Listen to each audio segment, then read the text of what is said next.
Assalamualaikum warahmatullahi wabarakatuh. Kami dari kelompok 11, saya Ayu Astuti dan Dea Ayu Safitri, akan mempresentasikan hasil diskusi kami yaitu tentang mekanisme pasar dan tidak kesempurnaan pasar. Masa Rasulullah.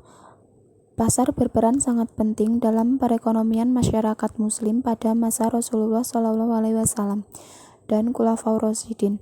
Bahkan Rasulullah sendiri pada awalnya adalah seorang pembisnis. Demikian pula Khulafaur Rasyidin dan kebanyakan sahabat. Perjuangan dan dakwah merupakan prioritas. Ketika masyarakat muslim telah berhijrah ke Madinah, peran Rasulullah bergeser menjadi pengawas pasar.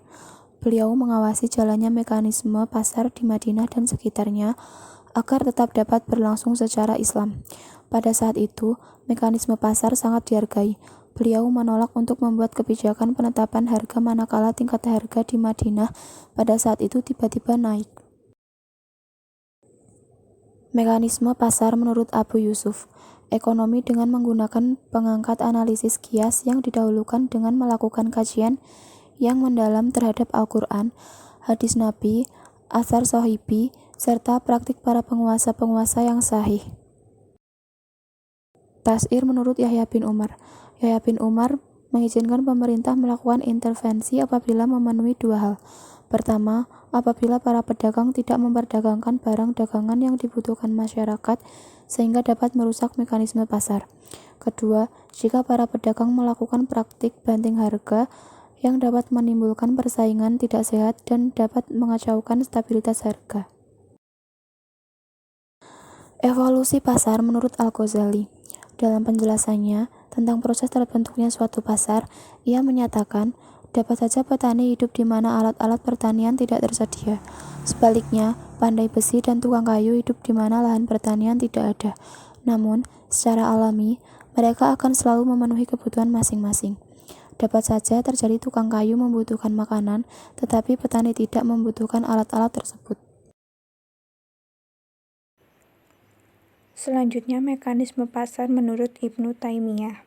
Pemikiran Ibnu Taimiyah mengenai mekanisme pasar banyak dicurahkan melalui kitabnya yang sangat terkenal, yaitu Al-Hizbah fi al-Islam dan Majmu' Fatawa.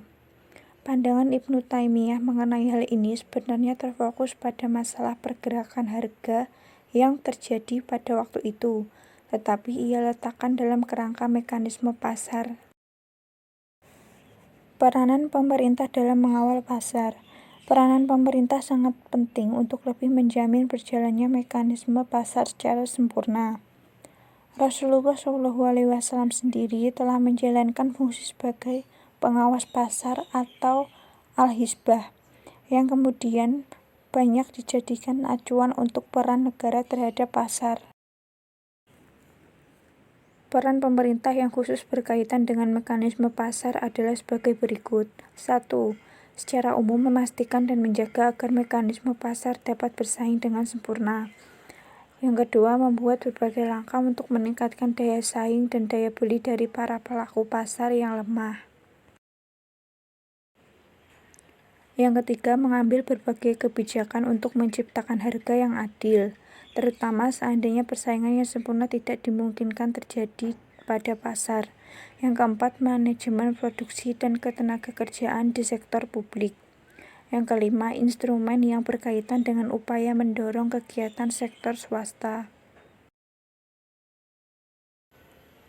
Sekian sedikit penjelasan dari kelompok kami. Apabila ada kurang lebihnya kami mohon maaf. Dan untuk lebih jelasnya bisa dilihat pada PowerPoint yang sudah kami share di grup. Terima kasih. Wassalamualaikum warahmatullahi wabarakatuh.